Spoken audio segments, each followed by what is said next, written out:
Those of you who I have not had the opportunity to meet yet, my name is Peter Bell, and I have the honor and pleasure as serving as President and CEO of National Housing and Rehabilitation Association. This is a special event here this evening, very special for a lot of reasons, particularly special to this organization because this organization has deep roots in this city.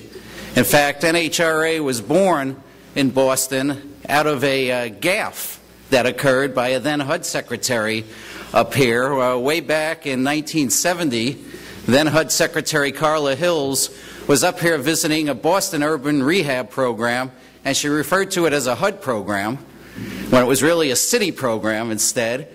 And the reporter from the Wall Street Journal started asking her about this HUD program, and one of the insightful Boston developers and one of the syndicators took the secretary aside and said, "Don't apologize for the gaffe, just make it a federal program."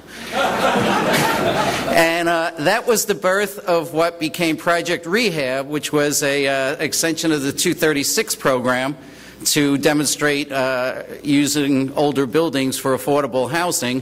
And the birth of this organization was that the developers, this is kind of hard to imagine in this day and age, but HUD went out in those days and pre-designated developers for each of the cities. So there were 3 or 4 in New York, and there were 3 in Boston, and 2 in Newark, and 2 in Columbus, and 4 in Chicago.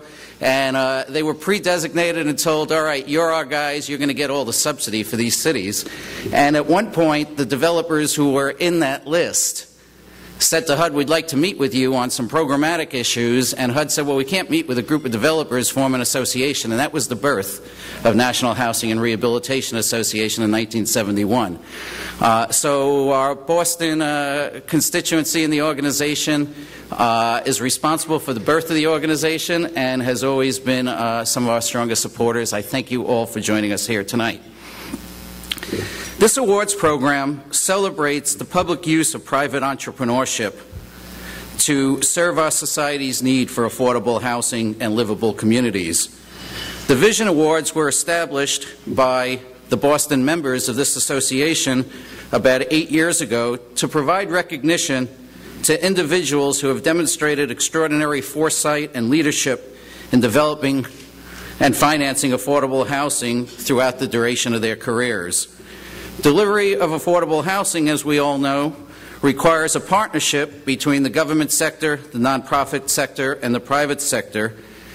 And the members of our organization up here decided back then, several years ago, that each year NH&RA should present 2 awards, one for an individual who has demonstrated exemplary leadership from the public and nonprofit sector, and another individual who has demonstrated equally strong leadership from the private sector. We have a very illustrious group of recipients of this award. They are all listed in the front of your program books, and tonight we are pleased to add 2 very individuals who have had very strong contributions to furthering the field of affordable housing to that list. To present our first award this evening, I wanted to invite up here actually one of our first recipients when we initiated these awards a long time ago, and this is perhaps the easiest person to introduce in a room full of people that are involved in housing in Massachusetts. Catherine Kate Racer has been our program administrator for the tax credit program since the program's inception. She's an exemplary public employee. I think that there are very few people that I know that have been unyielding in their commitment to our field, that have had such dedicated long careers in public service. Kate is always thoughtful, always accessible, always open to ideas and suggestions, always a joy to work with. It's my pleasure to welcome her here tonight. Please give a warm welcome to Kate Racer.